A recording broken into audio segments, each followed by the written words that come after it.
Yes, good morning, students. Today we are going to start the colonization of India from where we had left yesterday. If you remember, yesterday we were talking about the rivalries of trade which has generated among the different companies, which were like Portuguese, Dutches, English, French people. Okay, so when these rivalries had generated, at that time we had also talked that they were the companies, they were also taking the support of the armies, means they were sinking the ships of the other competitor companies, you can say, who were the rivalries. Okay, so ultimately what happened, the Portuguese and the Dutches, they were set out of the Indian trade. Why? Because they could not stand against the armies of the English and the French. So here two companies were left after that, English and the French, and then they started dominating the trade between India and Europe. Today we are going to talk about the Anglo-French rivalry. Now, Anglo-French rivalry, be clear with the topic first. Anglo means this English people and the French people. So just now we said that English and the French, they were dominating of the trade between India and Europe. So this Anglo-French rivalry talks about these two companies. So around you can say middle of the 18th century, these interest of the French and the English people, they all started clashing. And what happened ultimately, that three Anglo-French war was there. There was three war which was between English and the French, and it was named as Carnatic War. And Carnatic War, it was the battle which was fought within the region of what is presently named as Tamil Nadu. It was fought in actually it occurred during the all these three Carnatic War occurred between 1744 to 1763.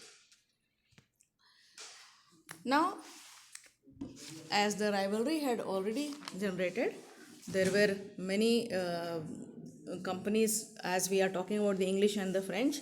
Now we will talk about how these companies, the English and the French company, how did they extend, or you can say how did they expand their work, how did they extend their power from here, how did they started becoming the from traders, how they started moving to the companies, means now they are dominating over.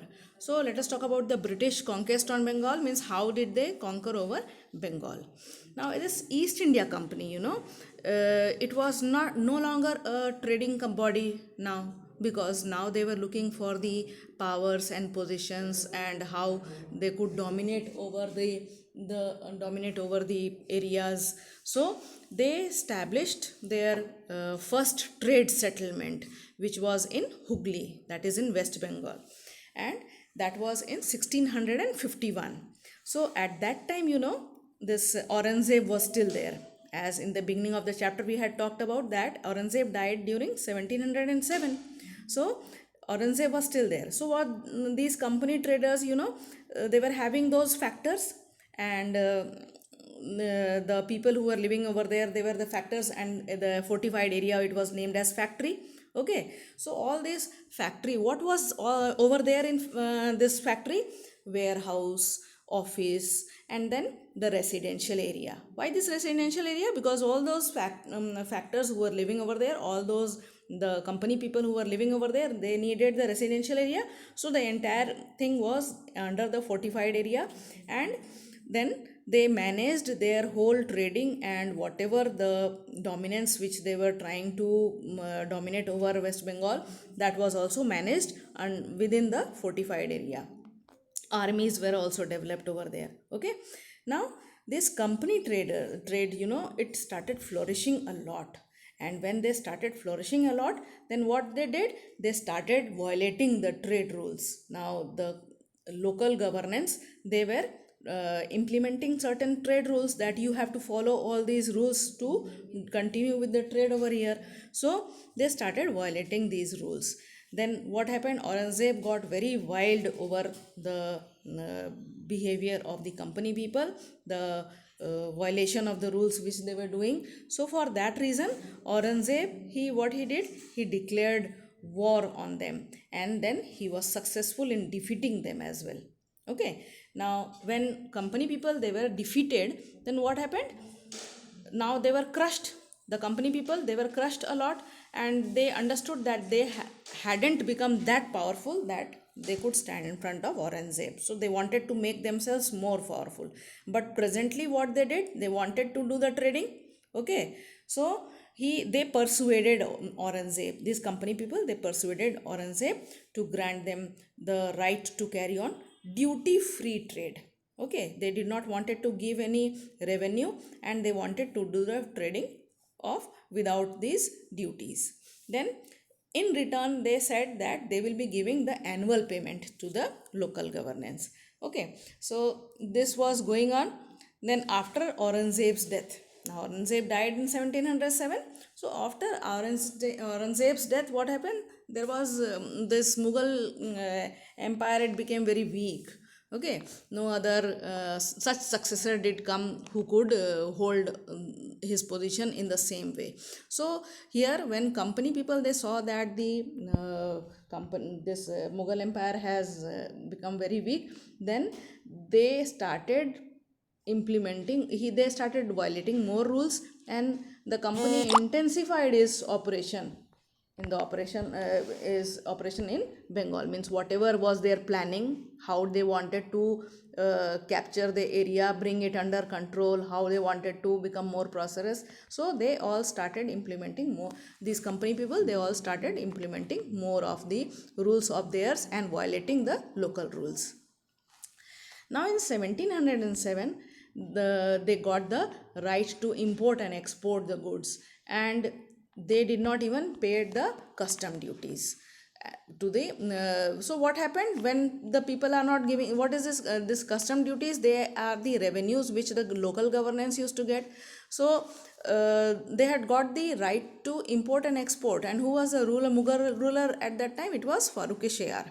Okay, Farooq Shiar. So this company rulers they saw that this you can say the emperor, it is not that powerful, so they started misusing their rights, and then they also carried on illegal private trades, and for which they did not even pay the trade duties. So what will happen? No trade duties, so where will the local governance? They will be in a great loss, that the revenue which they were supposed to get, that they are not getting. So as a result, what happened? It was a great loss of revenue for the Bengal. Okay, so you got to know that how British conquest of Bengal happened, that how the company they got the right to do the trading over here, and then ultimately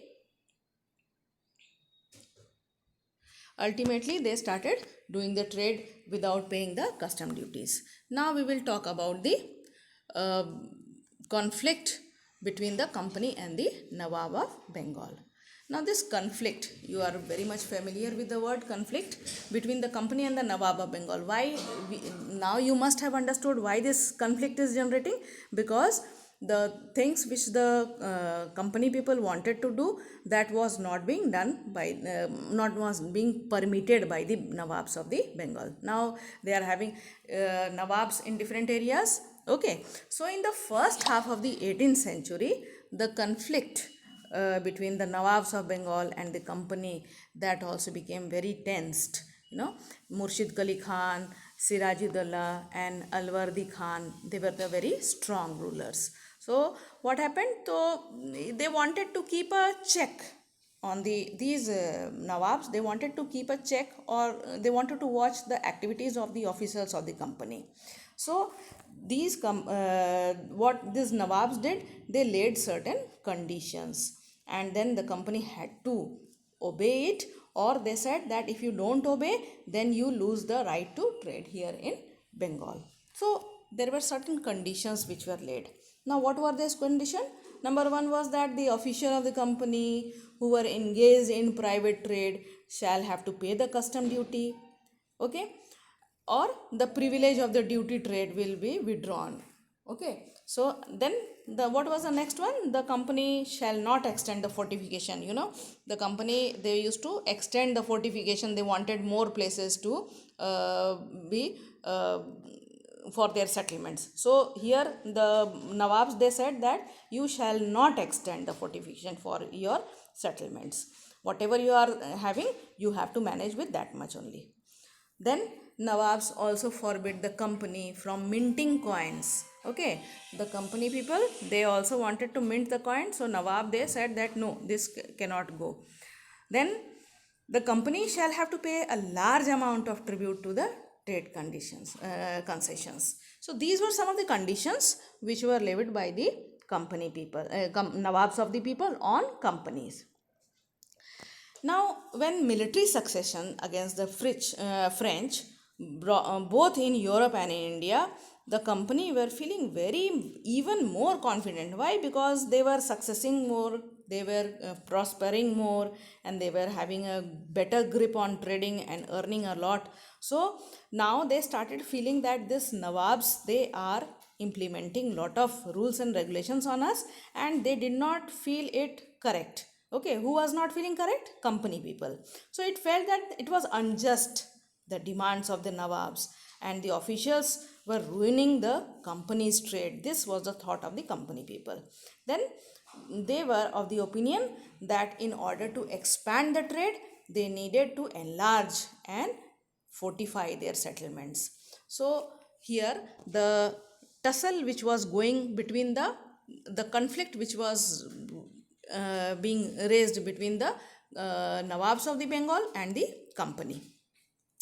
Now the situation, it worsened in 1726 when Sirajuddaulah became the Nawab of Bengal. Now why this situation worsened? Because he was the Nawab, Sirajuddaulah, he did not wanted to give more privileges to the company people, and then he started interfering in their affairs. Okay, now this interference was not liked by the company people. They did Nawab Sirajuddaulah, he did not want that the expansion of fortification should be done.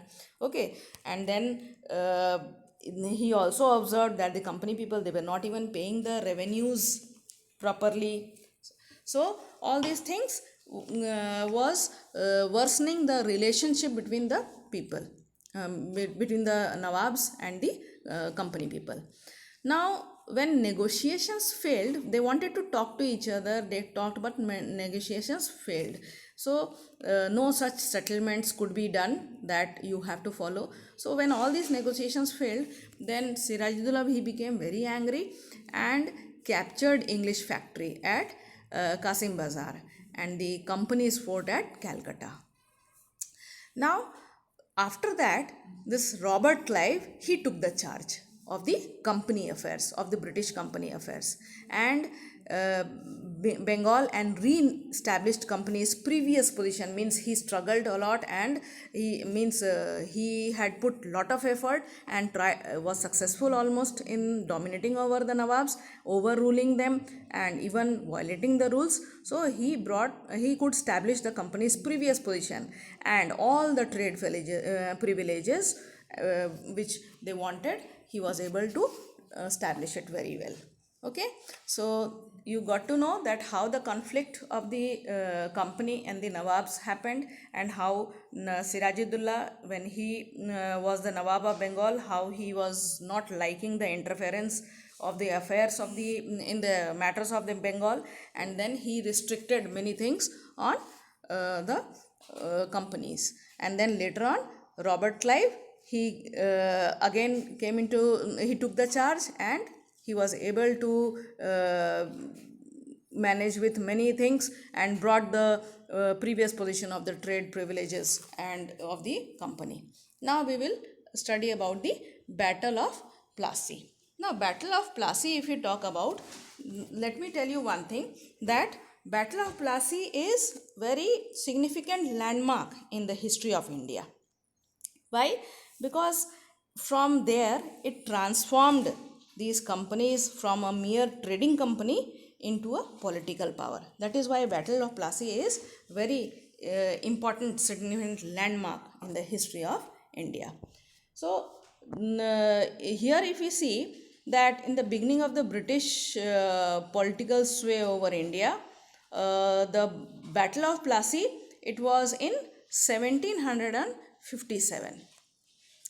Now, after establishing themselves in Calcutta and making the Nawab grant them all demands, Clive wanted that there should be some ruler who should be a puppet, means whatever the company wanted to be done, that the Nawab should also be work according to their instructions. So he wanted a puppet ruler, okay, and who would grant them more privileges, means whatever privilege they were getting, more than that. Then for that, what this Robert Clive he did, he conspired with Mir Jafar. Mir Jafar, he was the commander in chief, and then he also took Jagat Seth, and then a rich merchant. Now he conspired, he planned with all these people. What was the plan? To overthrow Sirajuddaula. To overthrow, why Sirajuddaula? Because Sirajuddaula was not working according to the wishes of the company, and the company people, they were not getting the privileges according to the what they wanted. So he conspired with the help of all the people who were around Sirajuddaula. Okay, so on 23rd June 1757, the army of the Sirajuddaula was there, and the English East India Company, they all met at Plassey. For having war against each other. Okay, so the British company was led by Robert Clive. Okay, and then what happened? This commander in chief of the Nawab, that is Mir Jafar, he did not participate in the battle along with his army. That means he betrayed Sirajuddaula.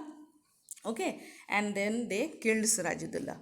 And then Mir Jafar, he was also one of the part of this planning. So Mir Jafar, he was made the Nawab of Bengal after Sirajuddaula's death. So that is why this Mir Jafar, he was able to become the Nawab, and he was happy because now he was the Nawab, and he thought that now he will be more richer, and he had the power and positions also. But what happened after this battle? Okay, let us see what happened after this battle. Now Mir Jafar, since he was made the Nawab of Bengal by the English people, because they had planned against Sirajuddaula, they had plotted against Sirajuddaula. So now Mir Jafar, he became the puppets in the hands of the Britishers. So now these Britishers, what they did, they continuously they demanded more money and more privileges in the trade. And then a time came slowly.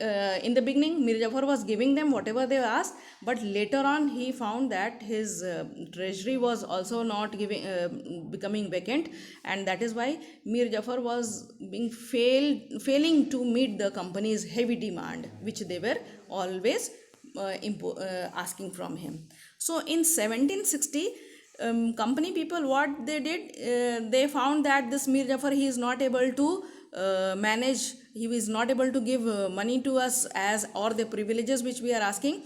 So they made his son-in-law Mir Qasim, his son-in-law means Mir Jafar's son-in-law, Mir Qasim, the Nawab of Bengal. And then Mir Qasim, what he did, he was very happy now that he is becoming the Nawab of Bengal. So what he did, out of happiness, he gave the zamindari of Bardhaman, Midnapur and Chittorganj to the English people, that this area is under your control, and now the English people, they got even the right to collect revenues from them. So see, from now trading company, they have already annexed the territory, and now they are trying to annex the other part also. Okay, so but after some years, some years passed, Mir Qasim was able to give, was trying to supply with the things which the company people wanted, and later on he felt that no, this was not bearable, so he wanted to free himself from the British domination. Okay, that he did not wanted to work under the British like a puppet. So what he did, there were many people who were in favor of the British people. So he dismissed all those, this Mir Qasim, he dismissed all those court officials who were in the favor of the British. And then the second thing what he did, he hired few European experts to what for he hired to train his army so that he could bring more improvement in the defense, which means the army should become more strong. And then Mir Qasim again, the third thing which he did was to abolish all the duties on the internal trade. So why did he do so? So that the Indian people who were not being benefited of the trading, as Britishers were being getting the advantages. So now he wanted that the Indian and the British merchants should trade on equal terms and conditions. Now Indian people were also enjoying the same privileges as the English people were enjoying so far. So now Mir Qasim also placed some limit to the trading privileges of the company. Means now he is implementing one law or the other, rule or the other on the company people. So will the company people like it? Because he was made the Nawab of Bengal on the, you can say, the English people only made him the Nawab of Bengal, right? So all these privileges of the company he was limiting. So here it was not liked by the people of this company. Now here we will see that how all these restrictions who was putting, Mir Qasim was putting.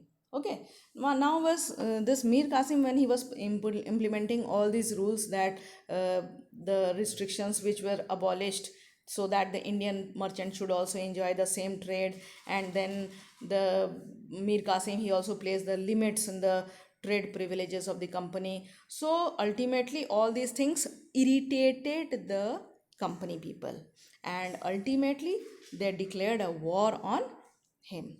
So Mir Qasim, he was defeated because he was not, his army, although he tried to train his armies also by the European experts, but still he was not that strong, so he was defeated in 1763. And Mir Qasim was again he was restored as the Nawab of Bengal. Means Mir Qasim was removed, and again Jafar was made the Nawab of Bengal. Right? So now this Mir Qasim, he did not like this, so he could not stay there, so he fled to Awadh. And then he made alliances. He means all brought he wanted to unite with this Nawab of Awadh, then Suja-ud-Dawla and Mughal Emperor Shah Alam. And with the combined force, he wanted to fight with the British army. And ultimately they had the war with Buxar on 22nd of October in 1764. But they were defeated, because still being aligned with this Nawab of Bengal, Suja-ud-Dawla, Mughal Emperor Shah Alam, and this Mir Qasim, still they could not stand in front of the British army, and they were defeated. And this victory, the company became the real master of the Bengal, because now so many rulers were defeated, and now these company people, they thought that they have become very much powerful, so they took the territory under their control and they became the masters of Bengal. So this is all for today, and we will be studying about the major consequences of this Battle of Buxar in the coming class. And you have to go through the portion which I have already taught you, and then try to go through the portion with a proper understanding. We will be continuing the major consequences of the Battle of Buxar from tomorrow. Good day.